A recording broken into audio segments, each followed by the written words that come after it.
Un jour, il a fallu prendre le relais. Aider mon père, mon épouse, mon oncle, ma grand-mère, mon fils, mon frère. Alors, j'aide. Je supporte, j'aime, je soutiens, sans compter. Bienvenue dans À la croisée des liens, le podcast de Petit-Fils pour les familles aidantes. Dans chaque épisode, retrouvez l'interview croisée d'un aidant et d'un aidé. Manon, elle n'est pas venue vendredi parce qu'elle a eu un petit souci. Oh là là, Manon, elle vient pas. Mais qu'est-ce que je vais faire? Je lui dis, elle sera là lundi, t'inquiète pas. Mais voilà, Manon, c'est Manon. Je m'appelle Catherine. Manon vient pour mon père, pas pour moi. Voilà. Mais on habite dans la même maison parce que dans cette maison, avant, on l'a fait construire, on était 5. Il y avait mes parents en bas et moi avec mes 2 enfants en haut. Voilà. Et maintenant, on se retrouve que tous les deux puisque maman est décédée quand Manon est arrivée. Et après, elle a continué pour mon père. Alors, je m'appelle Manon, j'ai 28 ans. Ça fait un petit moment que je travaille chez Petit-Fils maintenant. Et le premier bénéficiaire que j'ai eu, c'était Monsieur Anne. Ça fait 3 ans maintenant. Ma toute première rencontre, il y avait toute la famille qui était là ce jour-là et puis sa femme qui était, elle, encore vivante. C'est d'elle que je me suis occupée d'abord pour l'aider pour plein de choses. Et puis après, malheureusement, par la suite, elle est décédée. Donc Manon est arrivée quand ma mère est tombée gravement malade, c'est-à-dire en septembre ou octobre 2020. Elle est arrivée pour nous aider parce que ma mère nous prenait tout notre temps, elle n'était plus du tout autonome. Et ensuite, elle est décédée en janvier 21. Et mon père a eu le Covid en décembre. Et il est revenu à la maison en mars et Manon est revenue. Voilà, donc Manon est arrivée comme ça, malheureusement, sur des moments pas très très drôles. Au début, quand j'ai commencé à intervenir, que sa femme était encore présente, la confiance, elle y était déjà plus ou moins, mais bon, il était un peu plus sur la réserve parce qu'il s'occupait beaucoup d'elle aussi, elle le sollicitait beaucoup, donc il n'avait pas trop de moments pour souffler aussi. Donc quand j'arrivais, ça lui permettait de souffler. Donc il a vu que j'ai été là, que je me suis occupée d'elle. Il a très bien compris le terrain de vie que je comptais lui apporter, quoi. Des fois, je l'appelle Monsieur Anne, et puis des fois, quand je vois qu'il est vraiment... parce qu'il a des jours où il a un peu des coups de mou, un petit peu. Là, je l'appelle Papy, parce que je sais qu'il aime bien qu'on l'appelle Papy. Mon papa, il était, tout au début de sa carrière, il travaillait sur les bateaux en tant que mécanicien. Il dépannait les gros bateaux. Et après, il est rentré dans la police à la demande de ma mère. Et du coup, il a fini sa carrière au ministère de l'Intérieur. Il va avoir 92 ans au mois d'octobre. Le problème, c'est qu'il est presque aveugle. Il a une DMLA. Et puis bon, il n'entend pas très bien avec l'âge. Donc voilà. Mais lui qui adorait lire, maintenant, il peut plus. J'ai moi-même ma grand-mère qui est atteinte de cette pathologie-là.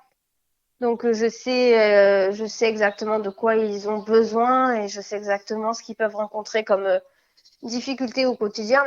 Donc ça m'a permis de savoir exactement quels sont les bons gestes pour pouvoir l'aider, quoi. Je vis ma situation familiale, ma propre situation familiale personnelle avec Monsieur Anne. C'est assez marrant d'ailleurs parce que je me dis tiens, il y a un commun. Dès qu'elle arrive, alors elle va le voir, elle va lui dire bonjour. Alors mon père, c'est ma puce, il l'appelle ma puce. Donc c'est pour vous dire. Elle prépare le repas, elle parle avec papy, elle lui fait ce qu'il a envie, enfin bon.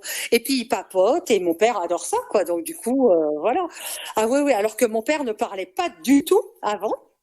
Quand il y avait ma mère, parce que ma mère parlait beaucoup, elle parlait pour 2. Et là, il adore quand Manon s'assoit à côté de lui et qu'il parle et que voilà, quoi. Ah oui, Manon, c'est Manon, attention. Elle a ça dans les gènes. C'est pas possible autrement parce que voilà, quoi. Il y a rien besoin de lui dire. Elle le fait naturellement, comme si elle était chez elle. Voilà. Non, mais franchement, c'est une perle. C'est une perle. Moi, je m'occupe de lui au long cours. Manon m'aide, bien sûr, 2 heures par jour. Mais moi, je m'occupe de lui au long cours. Elle est très famille, Catherine. On s'en rend compte qu'elle est qu'elle est très famille et on se rend compte que vraiment son papa, c'est vraiment une personne qui est dans son quotidien et pour elle très très importante. Donc pour moi, ça me paraît logique de le protéger à mon tour, si je peux dire.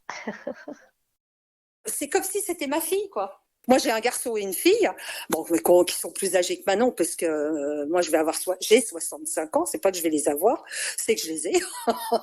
Mais voilà, pour moi, c'est comme ma fille, je lui parle comme si elle était ma fille. C'est mon 3e enfant, parce que c'est la plus jeune en plus. Et puis, mes enfants la connaissent. Les infirmières qui viennent pour mon père la connaissent. La kiné qui vient pour mon père la connaît aussi. Enfin, tout le monde se connaît, tout le monde s'apprécie. Enfin, c'est vraiment bien. Si tout le monde pouvait être comme Manon, le monde serait étonnant. Le monde serait étonnant. Ouais, parce que franchement, une jeune femme comme ça, eh ben, chapeau, hein. Même moi, j'aurais pas pu le faire, hein. Franchement, non, j'aurais pas pu le faire. C'est ma maman qui m'a donné l'envie de faire ce métier-là. Du coup, parce qu'elle est elle aussi auxiliaire de vie. Et puis, quand j'étais petite, les jours où je n'avais pas école, elle me tremblait de partout avec elle. Et du coup, ça m'a donné l'envie de vraiment faire ce métier-là.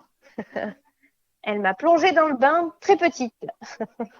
Et elle est fière, elle me l'a même dit récemment qu'elle était fière et tout ça.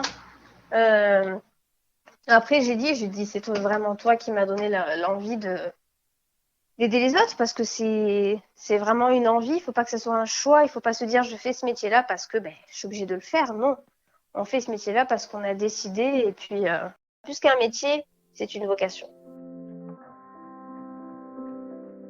Merci d'avoir écouté À la croisée des liens, le podcast de Petit-Fils pour les familles aidantes. Vous pouvez réécouter tous les épisodes sur le site internet les-familles-petit-fils.com. Et en attendant, prenez soin de vous.